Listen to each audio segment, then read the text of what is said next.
Hi, I'm Anthony Marinelli with my longtime friend Stephen Ray, and we're here on the Stories in the Room live stream. We're our first day on YouTube, introducing the Stories in the Room live stream to YouTube. So, same format. We're here to answer any questions that anyone has about the most recent podcast.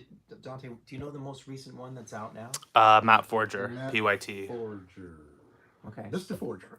Yeah. And the Paul Jackson one. And Paul. Okay, so those are the latest two that we've released. And just to, if anyone hasn't seen it yet, Matt was Michael's personal engineer. Okay. Mr. Forger. Yeah. And the Paul Jackson one. And Paul. Okay, so those are the latest two that we've released. And just to, if anyone hasn't seen it yet, Matt was Michael's personal engineer. Okay. Mr. Forger. Yeah. And the Paul Jackson one. And Paul. Okay, so those are the latest two that we've released. And just to, if anyone hasn't seen it yet, Matt was Michael's about maybe 10 different segments talking about all the different facets of working with Michael. And then Paul Jackson Jr. is Michael's guitar player on Thriller, and has played on a number of hit records with various artists, multi-platinum artists, yeah, including Daft Punk. including Oh, Daft wow. Punk. Yeah, he's on Lucky. Oh, really? Yeah. That's awesome. Yeah. All right, well, we got our first question in here. Let's see. Hi, Anthony. How many hours did you generally work per day on the album? How many days per week? And how many months in total? It wasn't months. Yeah, it wasn't months. Yeah. Yeah, for Thank sure. you for the question. Yeah. But it was, it was a full day. I mean, Stephen was there for all of it. And when it got to our part, Thriller song hadn't been done. The first thing I did was Baby Be Mine. And then we went on to getting started on Thriller, which was being converted from being a song called Starlight. And that one we spent a lot of time on. We built that track from the bottom up based on Rod's demos. But I mean, the total time that I was there was about 2.5 weeks, I guess, somewhere around there, 3 weeks. I mean, it was very efficient. Yeah, I was going to say like 6-7 hours a day. I mean, you were there for... Oh, at least. At least. Some of them were triple sessions, because I have the union, so that would be 9 with a break or 2. Right. So that would make it 11 hours. Yeah. Yes. Maybe some days were double sessions, would be 6 hours. Yeah. But it was pretty much every day. I mean, I don't remember working on Sunday or Saturday. Did we work on Sunday? No, Quincy wouldn't work on Sundays. He didn't believe in working on Sunday. Him or Michael. Oh, wow. It was a family day. I like that. And Saturday we may have. Yeah, Saturdays sometimes, yeah. But it was more expensive too, because it was all on a union contract. Right, and the studios in those days were, what, $350 an hour or something? Some were $250 an hour. It was a whole different world. Yeah. Cheap. Yeah. But so it was like full days for about 2 weeks, 2.5 weeks in there. Yeah. And 7 songs. It was quite, but there were 2 studios going at the same time. Sometimes 3. Yeah. Plus the hallway. There was a question about that, actually. Yeah. Did Quincy move back and forth and Bruce between the rooms? Or was there like one room where everyone would go to play like what they were working on? They moved back and forth. Certain things were done in, mostly everything was done in A. Steve Lukather's guitar part was done in B. So if Quincy wasn't there, I think it was Hums, right? Humberto I never worked with him. Humberto Gatica engineered the Lukather part, if I remember correctly. Drums were done on Beat It at Sunset Sound with Jeff Beccaro over there. So Matt was jumping back and forth. I would jump over to Sunset Sound, pick up tapes, bring them back, cassettes for Quincy to hear. Quincy would go back and forth across the hall between A and B. It was because the E.T. Storybook album was happening as well, so it was pretty hectic. There was a lot going on, but we were mostly in B, because we had a big setup with the Synclovir and the ARP 2600. It was piled up in front of in between the speakers, up against the glass, where the live room is out there. Yeah. So we were not really that mobile. So we were basically, they would bring the tapes in, because they were doing like multi-tracks locked together. So it would be like 2 or 3 24-track tapes. So they would bring the tape in from A, we would put stuff on it, and then they would take it back over. Yeah. And then we would have like the rough mix of everything, so we could continue adding more mixing was all done in A, right? All done in A, yeah. And B had more room for all of Anthony's, all this gear, because there was no couch in front of the board. But in A, there was a big long, Yeah. a cream leather couch. Yeah. Yeah, I guess they moved. They might have had a couch, but it was open space for Yeah, sure. it was definitely a lot of space. Yeah. I thought this one was kind of interesting. I have a question. Do you think it's possible that you guys would do a collaboration with Dr. Mix or other YouTube channels? I mean, I would. I'm open for, yeah. Well, because I think some of those YouTube, if this is where you're going, they've presented, you know, this is the Thriller sound or whatever, how to program a sound or whatever. So it would be fun to do it, to have them ask us what we thought happened. I mean, we'd be glad to demonstrate the stuff we've been demonstrating. But I'd be, if they would want to do it, sure. It would be fun because there's, I mean, they have a big audience too, and it's very useful stuff. I mean, I enjoy watching. Tell us who else, you know, you think would be an interesting person too. I know about Dr. Mix. We might disagree a little bit too, but I think we have history on our side.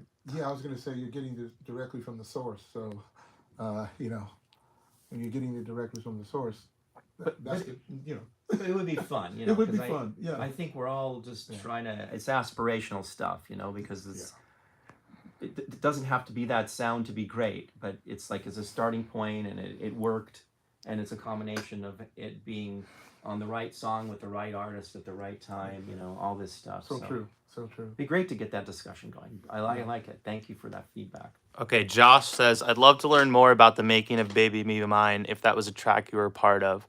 How was the synthesizer work for that done? It sounds very unique in the final product. Anthony? I mean, that was the first song he worked on. It was the first song. It was day one. And, you know, Michael played sounds that he liked on the turntable. I've said this many times. And we would just listen to him, what he liked.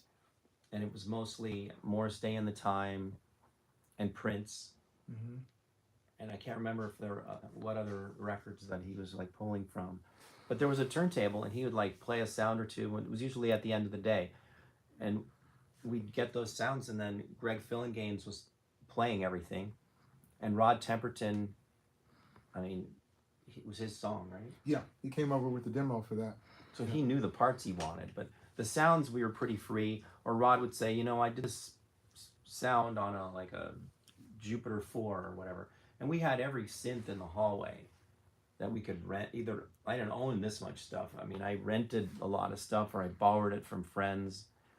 But we could have access to pretty much anything that was out at the time, and it was just in the hallway. And we'd bring it in and pull it up, and Greg would play the part that Rod had already determined because he worked out these arrangements himself. Like him being a keyboard player.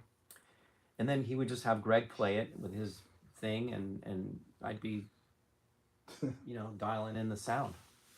We just go through it. That track already had a start on it, right? Because that had like Ndugu on drums, right? Because it's a drum fill. Yeah, the drum fills, yeah. You know, and so there was already a track on that one. Other ones, we like PYT and Thriller, we did it from the ground up, like laying the Lindrum down and bass and everything. But Baby Mine already kind of had a start on it. Okay. I would like to know something. Did either of you work or were you involved in the song/demo She's in Trouble? And if so, what's the story behind it? I love that song. You might know. No, I don't, She's in Trouble. I don't You never saw that one get worked on? I don't Is that on the new album? I don't know. They were just asking about it. It might be. I don't remember that. Let us know. Maybe we can check it out. Is it one of the demos from Thriller? I think so. The new album? I think it is. Oh, was that the song? There's a bunch of them on there. Yes, you know, that's the song that was covered by the boy group, the young boy group on Universal, on MCA at that time. I can't remember the name of the group. Young Boys, they covered it. It didn't make the record, and then they ended up, I think, covering that song. Who wrote it? I don't remember. Well, if you give us more info, maybe we can put more pieces together. I think that was covered by something youth. Oh, I can't remember the name. See, I only worked on songs that are on the album. I didn't work on any demos because it was the point I came in. it was all set. The songs were They knew what they were running with. yeah. For the PYT most- was for in the there and most part, everything. No, that wasn't set yet. Well, but we created it. Yeah. Right. You know, that was right. it wasn't set, but it was set like during the time I was on the project, and then Yeah. it was like go do the drums with James in the hallway. Right. We're out of studio, so So, example, when he started on Musical Youth, was that it? Musical Youth. Yeah. Okay. that- Someone got yeah, I it. knew it was youth, something Yeah. youth on Good. MCA, young boy group. But yeah, when Anthony started on Baby Be Mine, there are certain songs that weren't written yet. So, Well, what else besides PYT? Beat It wasn't written yet. When we started on the record, Beat It wasn't written. Remember, Beat It was written during the It was process. soon after. Yeah. Because I remember him. Michael was. They said no, don't go in there. Michael was no, because he was hitting like drum cases or Yeah, something. yeah. Isn't that what he did? Yeah, that's what he did. Yeah, I didn't actually see it. Yeah. But I heard the banging through Yeah. the door. Yeah. So And he did it, right? He hit him himself. he hit him himself. Yeah, on the drum cases. Yeah. I think that falls into this question right here. Hey fellas, a few of the snare drums on the album sound layered with drum machine snares, especially the Beat It snare sounds super huge. Do you guys know how it was made? That's it, right? The drum cases thing. Well, Yeah. on Beat It, I mean the actual straight drum track that's badass Jeff Picaro, Mm-hmm. one of my favorite drummers ever. Is there any Lin drum on that? No, No. that's Jeff Picaro throwing down at Sunset Sound. But Pretty much. there's a lot of Michael hitting stuff. Yeah. And it might not only be There drum are cases. accents done by him. Yeah, but I know. But the track is Jeff. Yeah. But what he's saying, like, are alternate snares. Yeah, that's all the stuff.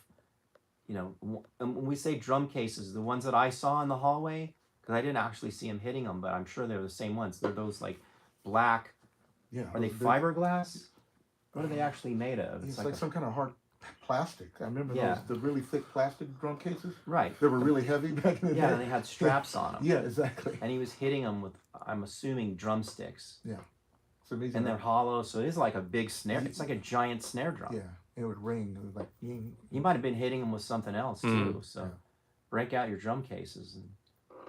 And Smack them it's a around. big resonating thing. Yes, it is. Yeah. Well, I think it's just get creative, That's what it Yeah, is. use every tool at your disposal. Well, that's what we did with Yeah. when we went in the bathroom and did. I want to be starting something. We did the boom, boom, boom. That's plywood on the floor and Wow. Tell on them the, what you on did the on that. wall. And yeah, What'd you do?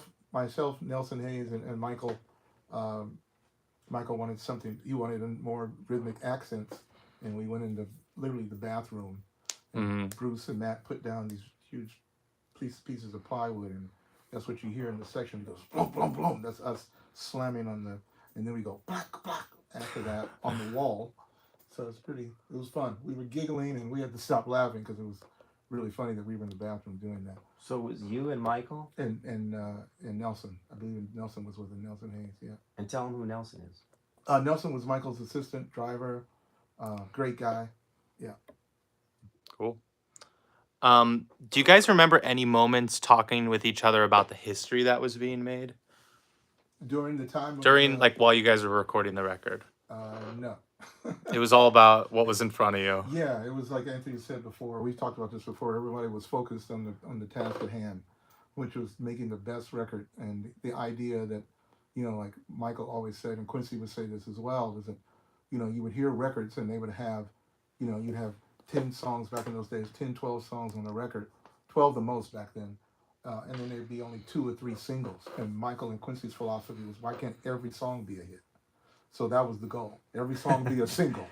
And they pretty much achieved that. Yeah. Because there were things that weren't released that could have been a single, I think the fact that it's so concise actually helps. That 9-song, it helps, everything shine. Yeah. I mean, the only thing I heard to that effect was like they made Off the Wall, and they were hoping to make another really good album.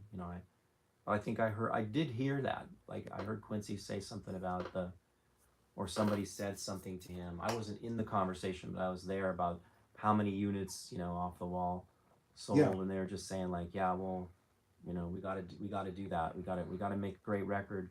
But it's mostly what Steven said. You can't even think about that. Yeah.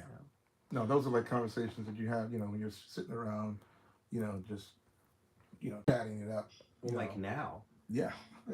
And the You know. fact that it's still doing historical things, Yeah. Breaking records, yeah. Yeah. it's I think it charted all month this month, like in the top 10 of all Billboard with Thriller 40. Wow. for albums. Yeah. Any singles? I don't know about the singles, but I'm sure about the albums. It was in the top 10 all like since the release. It probably still is.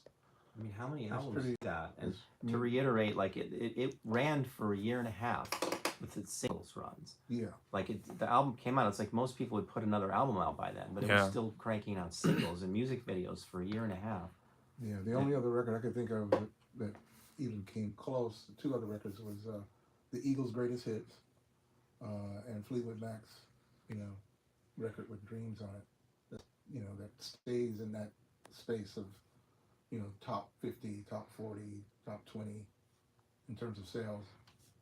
This is a good question. Some of the synth work has become a very signature part of the Thriller sound. Did that happen naturally, or was it a conscious decision to make the album sound like nothing else? It's Rod again. Yeah, I mean, but in terms of synth sounds, that's Anthony working with Quincy and Michael and Rod and Bruce And Brian Banks. and Brian Banks. That's right, Brian is Anthony's old partner, to come up with something. Yeah, the goal was to do something different for sure. They wanted to do something different. I mean, they pulled us in because we were doing synths on movies. I wasn't doing synths on a lot of records. I started out doing records, but then I was just really busy doing movies, and there were some well-known movies that came out, and Quincy heard from Tom Baylor that there were these guys doing movies on synthesizer, and it was like, oh, well, leave it to Quincy. Like, what if they're doing cinema? And then MTV's coming out, and it just made sense. So try it out. So we luckily passed the first day, and then the second day, and the third day, and then we became part of the Thriller family and just kept working on stuff. So the conscious effort for them was just trying to write great songs, and Michael was coming into his own and bringing in new people, right? Mhm. Because it didn't have the same cast of characters as Off the Wall. No, Different drummer definitely not. and machines, Yeah. doing stuff more electronically. So you're right. It was like creating a new sound. So there was conscious for sure.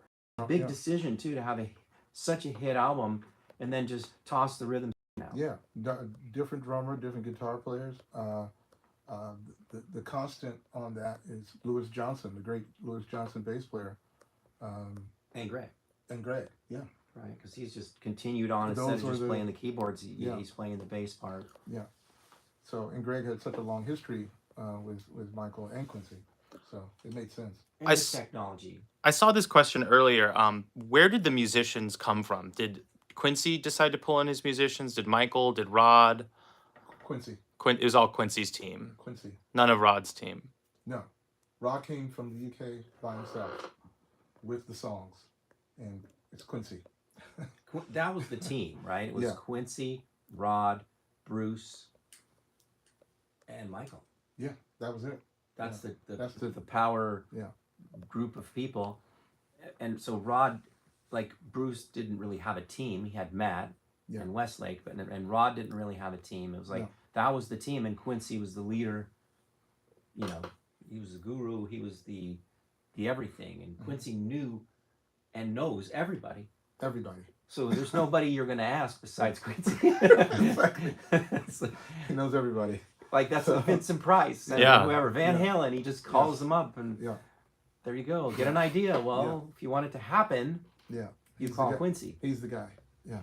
It's great. Anytime I had to call someone on his behalf, they picked up immediately. So Except Van Halen. except Eddie, because he thought it was somebody playing a prank on him.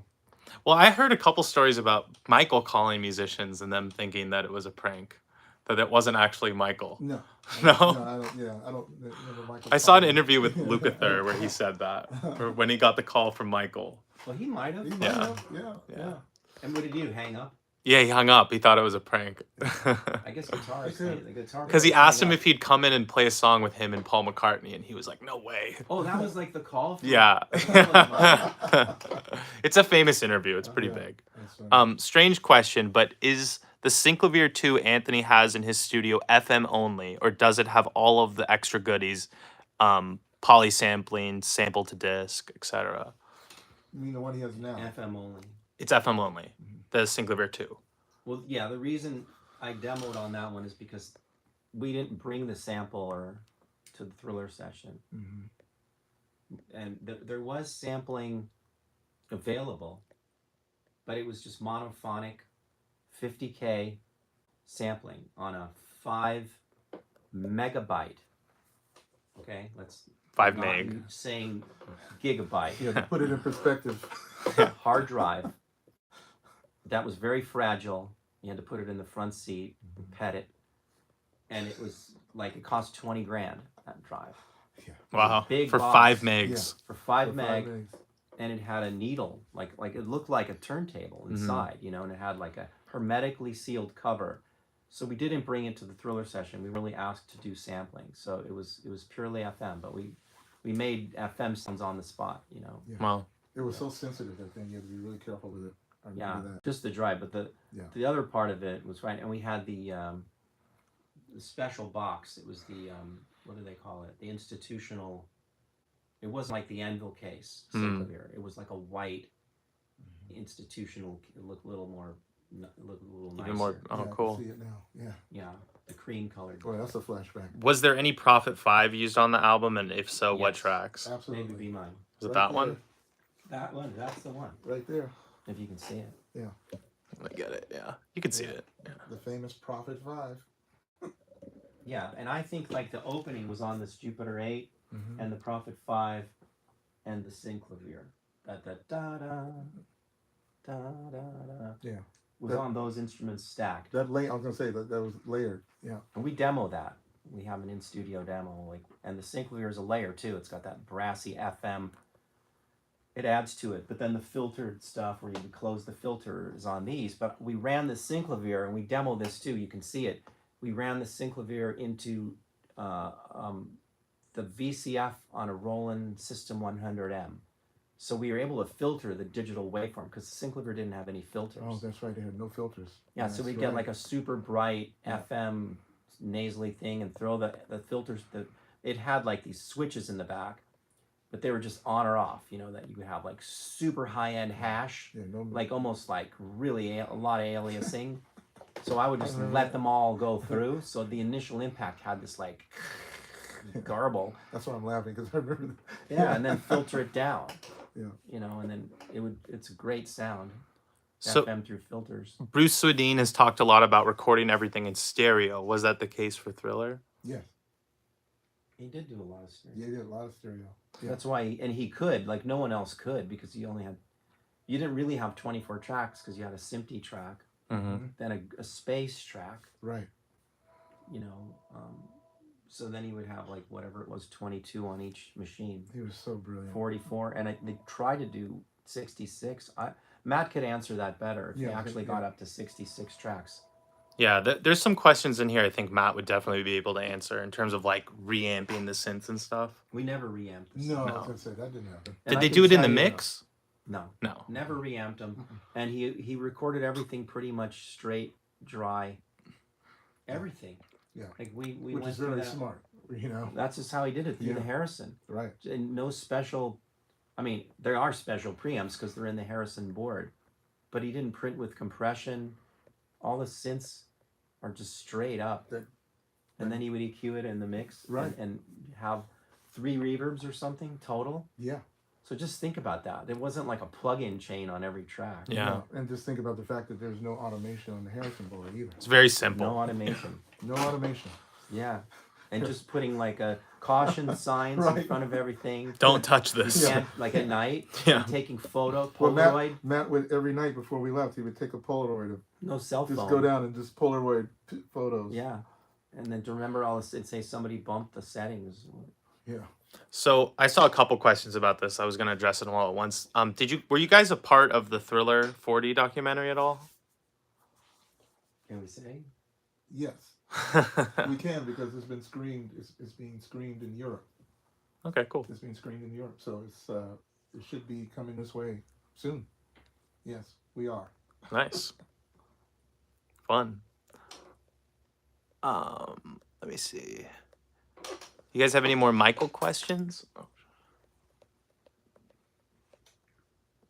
What was the last thing that you guys worked on with Michael on? Uh, we Are the World. I, yeah. They want to know about that? Yeah, I guess so. Yeah, We Are the World. That was Hera Belafonte giving Quincy a call um, about USA for Africa to put something together to raise money.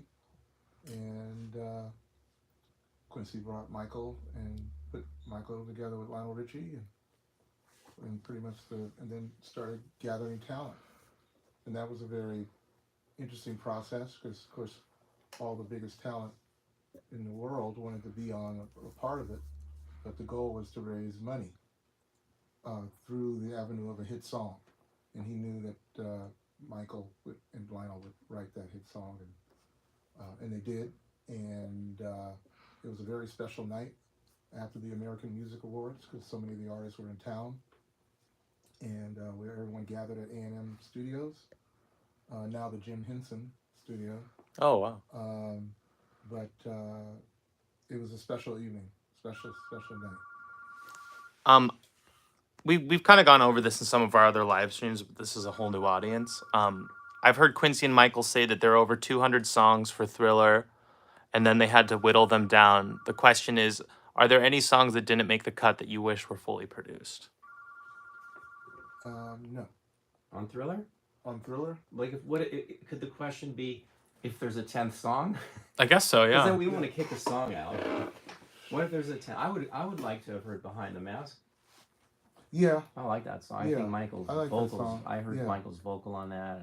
Yeah. It ended up on Greg Fillingate's album, so then Greg would not have Yeah. gotten the song. So I guess I can't really want that. Yeah. But I thought that Yeah, was. I was a cool happy song. Greg got it. Yeah, it was a cool song. I I don't mean- know. I'm personally I'm fine with 9. Yeah, I am I- too. It's I think. But if we had to kick a song out, that'd be pretty hard to. Of the 9, kick a song. no, not Oh, kick you one. mean- Just oh. like out of the 200 that were supposedly recorded. I don't think. Are there no, I any- don't First of think all, there were. there weren't 200 recorded. I don't know where that I don't comes think from. there were. That didn't happen. Like, how about how many was it? Was it a handful? Yeah, 20? definitely. Not even that. I don't. Not know. even 20. Not even 20. Yeah. So that's a 10th of that. No. Hmm. And those weren't recorded. In terms of recorded, Maybe there were That would've 200 been- that ideas, would've or been- well, yeah, Michael was a stream, ocean of ideas. So, but if anything, if it was even close to 20, that would have been done. Most of those would have been done at the house, Mhm. but definitely not at Westlake. Gotcha. Maybe on later albums they were going. I was gonna say, yeah. Yeah. Well, that's true because on Bad, I heard there were a lot of songs. Yeah, that was That was and I wasn't a part that of was that. crazy because they had multiple studios with multiple camps. Yeah, Wow. Doing things. and that was done in a different studio at the other Westlake that was built later, Mhm. not the Westlake. the Thriller original. was way more chill Yes. than everyone. Well, it seemed like a pretty Everywhere. like a small knit group of people that That's worked why on it's it. so good. I mean, Yeah. everything was just about the music, and Michael was really accessible. There wasn't like a Yeah. lot of layers and stuff. He was Yeah. hanging with you. Yeah. So the connectivity between the producer and the artist and the songwriters, Mm-hmm. the various songwriters that would come in, Yeah. and the musicians was like hands on. Mm-hmm. Literally, they'd be like, Yeah. working with you, like next to you, and then getting a bite to eat together. And I mean, Yeah. things changed a lot. Yeah, and they were closed sessions. We didn't have a lot of people coming No. by, and I mean, every now and then, Ron Weisinger and Freddie DeMann, who were Michael's manager at the time, they would come by every now and then. But for the most part, it was all focused about the record, the musicians, the camaraderie between all of us, and yeah. Were there any specific artists that Michael was in friendly competition with during the release of Thriller outside of Prince? Oh. You just took that away. Had friendly competition with. Who else could it be? I don't know who it would have been back then. I mean, I didn't really feel. I mean, I didn't really find out about all that until later, because during the making of the record, that didn't come up. It's all just about making a great album Yeah, when you're there. That Yeah. didn't come up. Michael, he wasn't walking around, sharing his thoughts about, oh man, Prince did this. I want to do. I personally, he never shared that with me, and I spent a lot of time with him. So, it's time with him outside of the studio and of course in the studio, because like Anthony said, we were working. There were long hours. I would say he had great respect for Prince and Yes, he Morris did. Day. Yeah. because those guys kept coming up in examples. Yeah.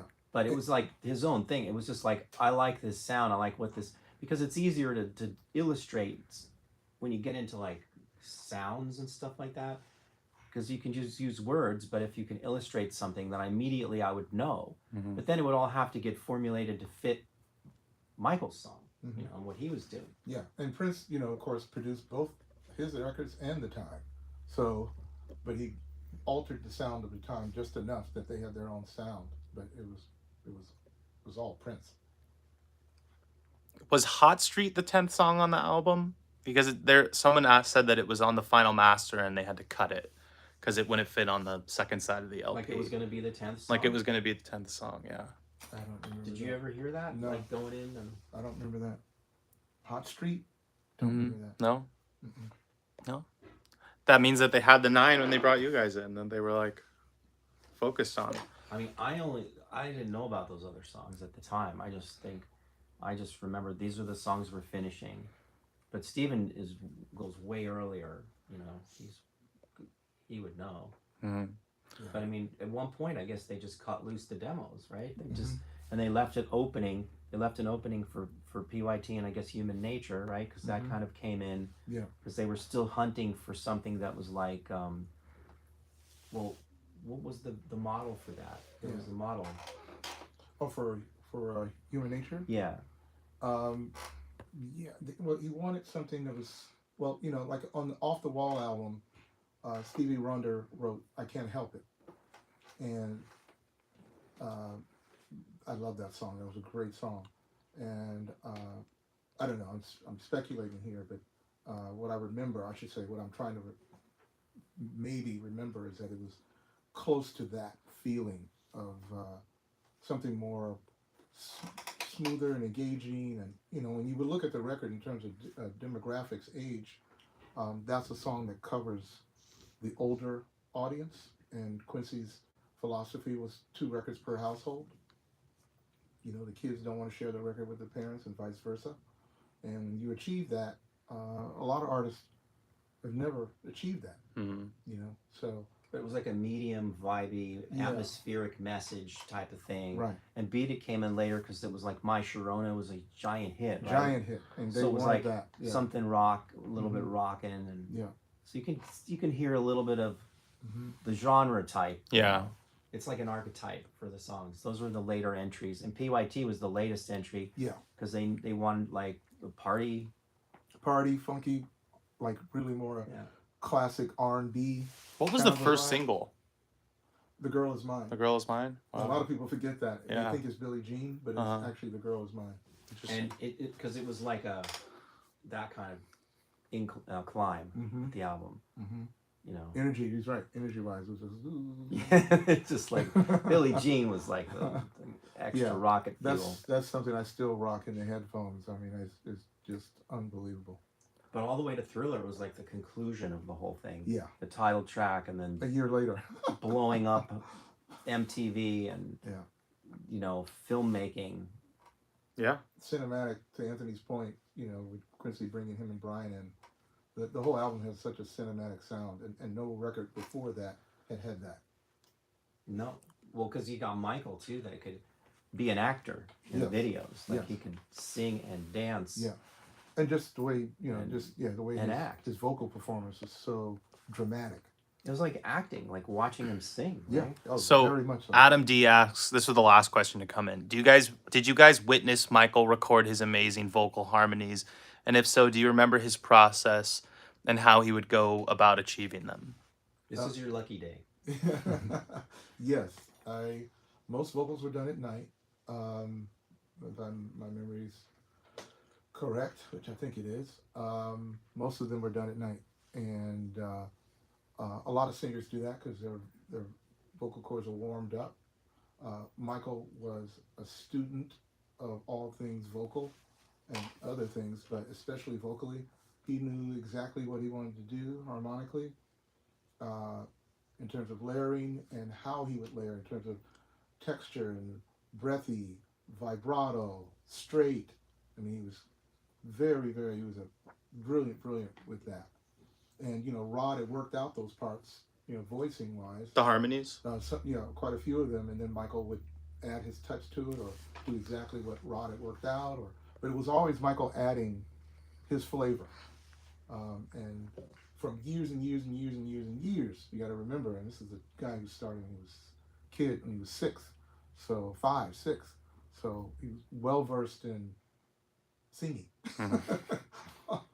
So both backgrounds, leads, all of it, and how to blend his lead with the backgrounds. That's why you like The Water so much, right? Because they said he matched the tone so well. Exactly. And he was used to singing with family members. Yeah. Yes. Jackson, so the That's Waters it, were right. family. Right. But I could also add, like, an important part of his process, he was running out to take lessons with Seth Riggs. With Seth Riggs. In the middle of the album.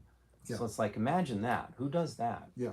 You're in the middle of your album. Yeah, he would have lessons before he would come to the studio, or sometimes Seth came to the studio in the afternoon, and they'd go in another room and he'd do lessons before Michael had to do his vocals that night. He wanted every edge to make it be the best that it could be. So he'd sing the lines, I'm assuming, like what he was working on, and then Seth could say, well, here's how you can improve that sound, or getting to your head voice, more smoothly, or breathing. Amazing, like to be taking lessons. To just keep getting better. Yeah, like in the middle of your album. Yeah. Seth was, he was the vocal instructor, teacher for, Stevie Wonder, Streisand. He was the guy. But Steven was there for Human Nature vocal. Yeah. That was quite a story. Yeah, that was an amazing night that he got up and did that. Really special. Really special, because he didn't write the song, but how, even with the songs he didn't write, like, The performance. Off the Wall, Rock With You, Thriller, Human Nature, he embraced them the same way he would if he had written the song. And I always had such respect for that. He was really, really something special. Were you guys there when Michael did the werewolf sounds on Thriller? Yeah, I was, yeah. Did he do those noises? In terms of, you talking about the woo? I think so, yeah. Yes. Yeah. I didn't know that. Yeah. Because there are some sound effects, but I guess there are, but they're not that. Yeah, So he did do the werewolf. I never even knew that. yeah. He did all this spooky, yeah. He did he? Remember the Yeah. Yeah. But he must have That's on he Thriller, must have though. done it on Thriller though after the other stuff was in the atmosphere, like the theremin and the Yeah, it was an overdub. because I didn't hear any. No, of that. no. You wouldn't have heard that. We when laid down all of No, you the- wouldn't have heard that. the thing, That was an Mhm. overdub done later. Yeah. the atmosphere of it, and then he put up more icing. He has so much, like when you really listen carefully, you have to listen with headphones almost. Yeah. There's so much icing. Yeah, there Yeah. is. It's not part of the main melody. Yeah, I would encourage everyone to listen to that album with headphones, because there are things you're going to hear, especially with the really good headphones.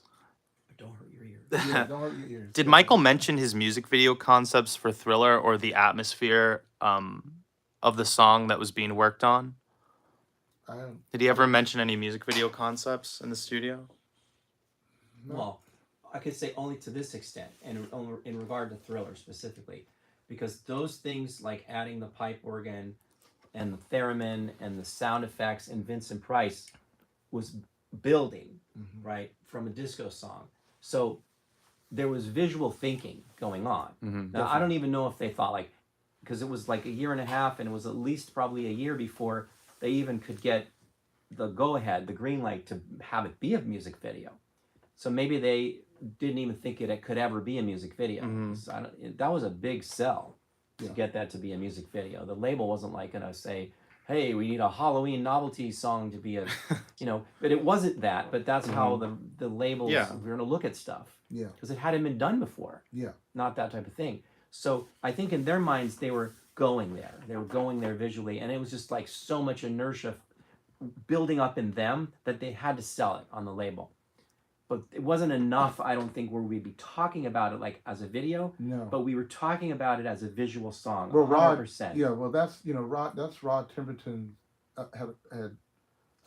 It went to another level when Quincy called Peggy, his wife, Peggy Lipton Jones, and she was friends with Vincent Price, and the two biggest actors and voices in that genre of horror was Boris Karloff and Vincent Price. and Peggy had the relationship with Vincent Price, and it went to another level when he came on, when that was written, when Rod wrote that for him. The song, from a dramatic standpoint, and visually, that's when it became very clear, that what it could be visually. But like Anthony said, we weren't talking about that. Yeah, I mean, when you have Vincent Price there, that's... You know, we weren't doing a recording of, because he said it was a year later, And it started when Rod came up with the title. Yeah. It evolved from there. Yeah. Like, and then they decided to make the album name that. And the album, because it's like, this visual song is the title of the album. Well, why? Off the Wall was like a dance record. And it used to be Starlight, too, which is... Like, you think that could have been the title. Yeah. I mean, of the songs that are on the album, if you were going to use a title of a song, I don't think they had one that was the right. So he came up with this idea. And that's what's so interesting. That was all Michael. No, it was Rod. Oh, wow. Rod Temperton, yeah. And it's in his hotel room. Yeah, and what's really interesting about that is when you look at the cover of the album, and then you look at the title. Yeah. With him with the tiger. He's laying with the really cool suit on with the little tiger. Yeah. And then the album's Thriller, right? So that tells you there was a lot going on. Yeah. It's interesting. I saw this question earlier. A lot of younger artists write their songs with performance in mind. Did Michael do that for this record? Absolutely. Yeah. He always thought that way. I mean, you got to remember, you go back to things that he didn't write, in the beginning with the Jackson 5. All those songs are performance driven, And kind of the QC on every part that went down was he'd just do a little move to it or something. If he didn't feel like if he couldn't dance to it, it was over. It wouldn't make the record. If it didn't make him move in a way if the music didn't inspire him rhythmically, it didn't make the record. Or emotionally, like Human Nature. If that didn't touch him, he wouldn't have performed it. Period. Yeah. Would it be fair to say that I know he's a musician and a great songwriter, but that he thought like a dancer, his initial response? Yes. Yeah, I don't want to discredit anything else, but that was kind of the initial filter. Vocal dance, because he was, because we talk about this and you'll see in the upcoming interview we do with the great Lorraine Fields, dancer, is that his first early influences were Fred Astaire, and Gene Kelly, Sammy Davis, James Brown. Those were all singer dancer performers. Right. So those things, they weren't separate for him. So even in Human Nature, if you ever saw him live, because you got to remember there was no video for Human Nature, no video for PYT. So when you see him live, he's doing what is it? Marcel was the French. Yeah. You see him miming live, and the way he's moving, and he's constantly feeling. So those two things for me, and the conversations I had with him, those two things weren't separate. They were all the same. They were the same. That you said it best. Like he was so connected to those artists that were dancers, and this is a fact that kind of got lost in history for whatever reason. But Fred Astaire, I think, he might even still have the record for the most #1 singles. Oh yeah, I think you may be right. I wonder if he does. Yeah. And so Michael definitely revered Fred Astaire for a lot of reasons. Yeah, and then he later became friends with him. So did he? Yeah. Wow. Yeah. I heard him mention Fred Astaire. Yeah. Was the Yamaha CS80 used anywhere on the album? Big question. I didn't use it, but I think did Page? Did David Page? Well, I would for sure think Steve. I think Porcaro Steve David Porcaro or Page. David Page. Yeah. Probably on Human Nature. Yeah. Yeah. The big question is on Billie Jean, Yeah. But we don't think Michael played it. No, he didn't play it. Yeah. We hear that a lot, but no one that we've talked to. But the mysteries, the great sound on Human Nature is the GS1. You remember that? Yeah. Is that the intro thing? It's like the electric piano. Electric piano. It's this warm, throughout. really. Is it the pad? It's throughout. No, it's the No, piano. It's the it's moving past and forth. Yeah, okay. But it's the same keyboard that's used in Lionel Richie's All Night Long. In the opening. Yeah, like people. Well, my started friends, using, the time has come. You know, that whole marimba, that whole feel it's that like Greg the- Fillingame's played. Yeah, it's like the better DX7 Right. for Exactly. piano. For piano. Yeah. DX7 is great, Yeah. but for piano, it's like just a more expressive feeling keyboard and sound. It's like Yeah. a preset sound in it, but Yeah. And it was this big wooden. It looked like a. yeah, It like was fake beautiful. wood. Yeah, fake wood. Yeah, very very heavy to move around. Wood. Wood. It's a cool instrument. Yeah. Are a lot of the Synclovir sounds like stock Synclovir ones, or were they heavily altered? No, well, if they were, we made the stock Synclovir. Gotcha, so you made I was stock. gonna say yeah. We didn't make the entire library. Danny Yeager made a lot of sounds, and a guy named Bill Keenan made a lot of sounds. But Brian and I made a lot of sound banks for Synclovir. But we just worked with our sound banks. No pun intended. Yeah, there were a lot of Yamaha used on that record. Well, Synclovir was. Well, no, Synclovir was, but you know, so many other keyboards were. Yeah. There was no DX. Well, I don't remember if there was any DX7 on there. On the yeah. Olive Thriller? I don't think so. You know, I think there was. But see, that's also a Page. That would be a Page thing. Could be. Yeah. I don't really hear it, but there was Yeah. not a lot of FM. I remember seeing it. That's what I'm saying. I don't remember it could hearing have it, been. but I remember seeing it. I mean, it was around. It was there. Yeah.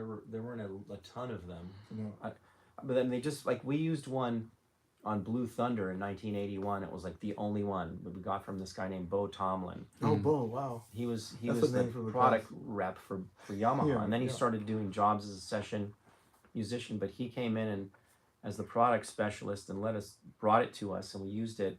So I don't know by 1982 how many were floating around. This is new at the time, It was- brand oh, new. yeah. Oh, really yeah. new. Yeah. And then it became like the hot. Yeah, it was a cheap Keyboard. way to get it. It's the digital thing that kind of killed the analog for a little bit, right? Yeah, I mean, it started. Yeah, people Yeah. were thinking an all-in box this big that can do a lot of stuff. But, Right. and it had all the notes. You could, it was Mhm. like what, 16, at least 16 voice. Mhm. Because Is it an 88 key thing too? No, No. but you can play a lot more voices. Like all the other analog synths are like 5 voice, Mm-hmm. 4 voice, and at the max 8 voice. Like on an OBX or Yeah. a Jupiter 8 Jupiter. memory Moog was 6, but you didn't like on a Yamaha. It seemed like you could do harp glisses and because it was 16. I Mhm. think. Yeah.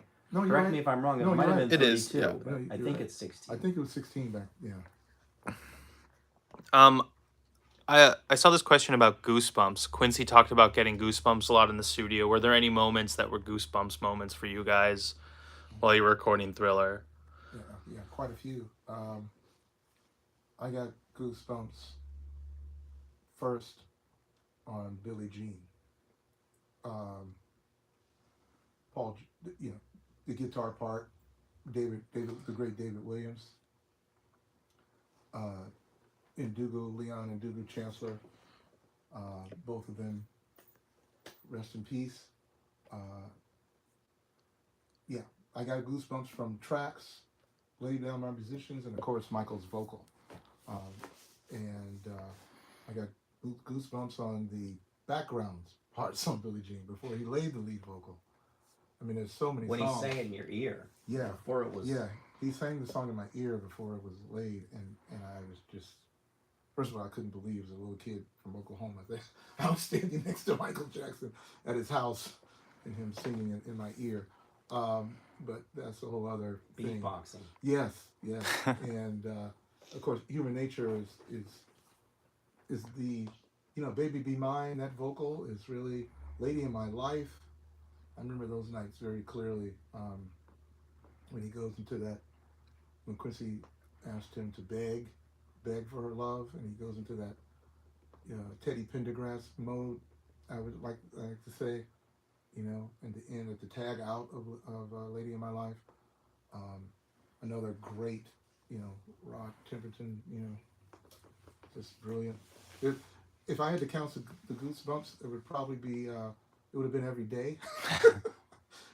Every day. I mean, as Anthony can relate, I mean, just walking in the studio and getting a hug from Quincy, that was a goosebump right there. The first time, that's for Yeah. sure. Like, You this like really famous guy. Yeah.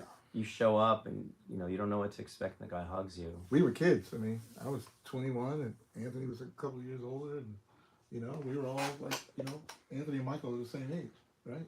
I'm a year younger. You're younger. That's right. That's right. Yeah. But more or less, yeah, we Yeah.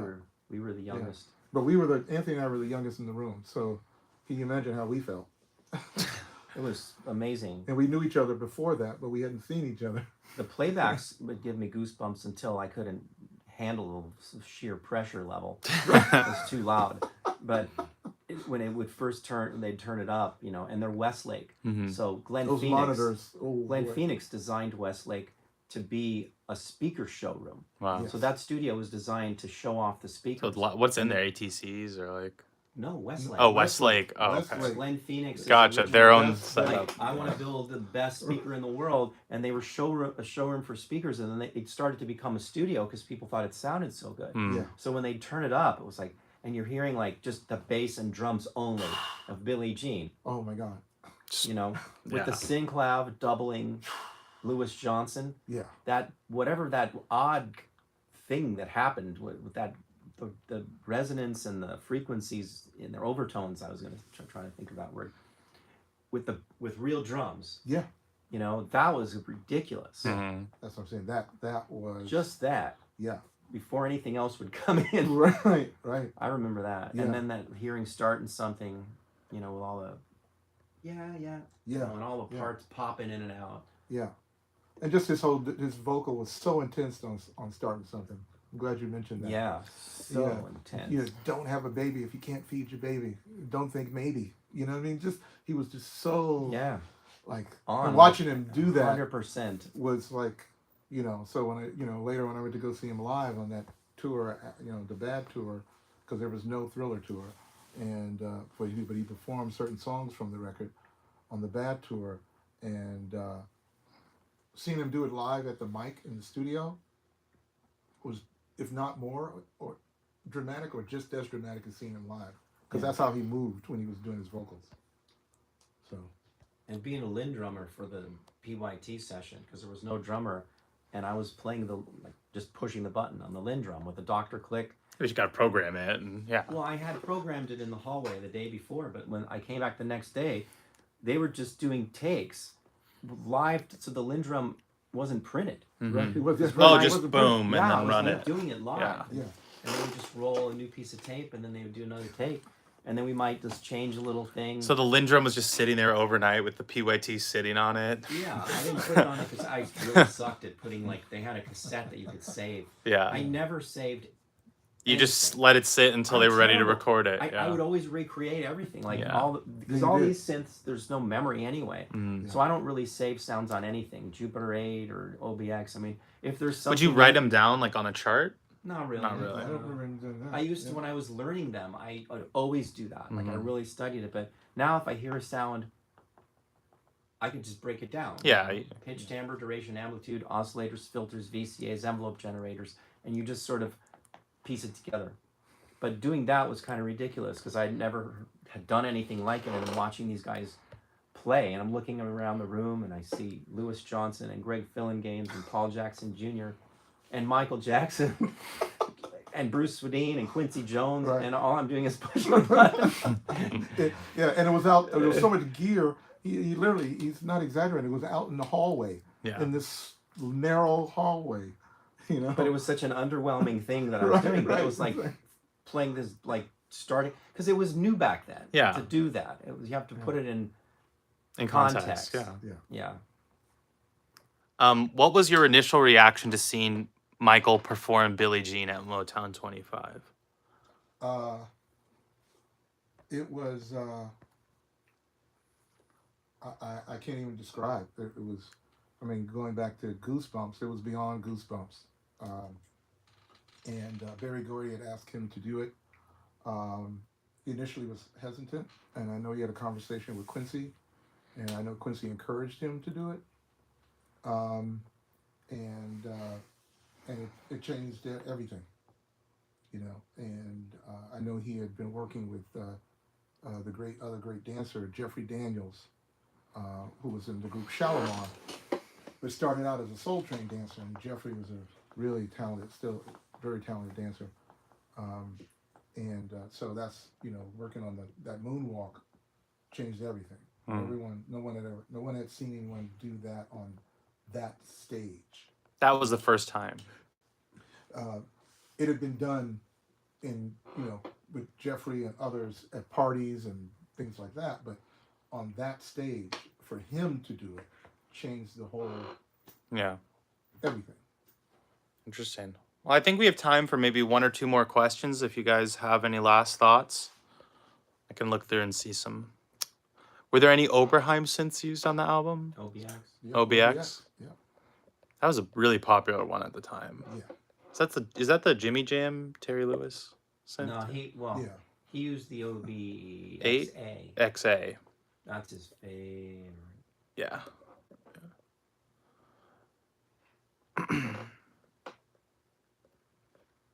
Any last questions, guys? Can you talk about the vocal synth that Michael's voice was pitched up with? I think it was the Emu. It was the Yeah. emulator, and that's a Michael Boddicker question. 'Cause Yeah, I was he gonna did say that. yeah. I mean, I don't know what they did. They sampled Michael, right? Took it up an octave or whatever, and played it. So it was sampled into the Emu. Yeah, into the emulator. And then they... Yeah. Wow. Cool. It's great though when it comes in. Yeah, it Yeah. is The great. color. Yeah. To me, it's similar to like the frog in Thriller. Yeah. and we figured out what that synth was. It's a Casio 106 something, right? We can post it. Yeah. Right. We got the model because Maybe we'll do a little video on the frog yeah, noise. We should yeah. credit because we had someone research that. Yeah. Casio.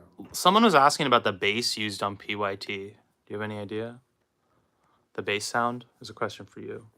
Yeah, it was the ARP 2600. Oh Again. wow. It could have been. I mean, I'm gonna listen to it again for sure. It was because Greg played it and we built the track. Right there. It could have been Mini Moog. I really have to study it, and I will. And maybe we'll do a video on it. Yeah, I remember Greg playing the Mini Moog on that. Visually, I remember seeing him do it, but I don't know. I can tell if I just listen to it. Yeah. I never really paid attention. Like Thriller, I know, because it's just so visual. Like I remember it up against the window, and then there's like 3 reasons why it can't be anything else. This is really can't play it on anything else. Yeah, the Thriller one. Yeah. Yeah.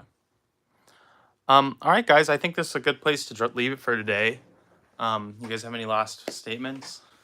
Just want to thank everyone for following and doing these live streams, and following us over you guys today to YouTube. Yeah. Because that's exciting for us. I think we're going to still do plenty of things on Instagram and TikTok, but we're going to do the live streams here, and this is where the podcast is. So if you also have questions about specific podcasts, we're here. And also any suggestions you have, like maybe we'll do some live stream like stuff like with the instruments or anything. Like if you want to hear from we can reach out to the people that we've interviewed. Greg jumped on a live stream with us, and Matt Forger jumped on a live stream. The Waters have. So we honor your requests, and we'll see what we can do to make it happen. And we appreciate the interest in this. Yeah, maybe we'll do a live stream with Lorraine. She had a lot to say. Yeah. That Definitely. was really stuff I had never heard before about what happened during the Thriller video. Yeah. I didn't know that there was a big crowd of people that they were kind of performing for. And Yeah, I'm excited to hear they it. just kept showing up. And Yeah. So much interesting stuff. Yeah, Lorraine feels so amazing. So DM me on Instagram at Stories in the Room if you guys have any specific questions, and check out all the stuff we have on YouTube. There's a lot of great stuff there already. Thank you guys. Yeah. Thank you so much. All right, bye.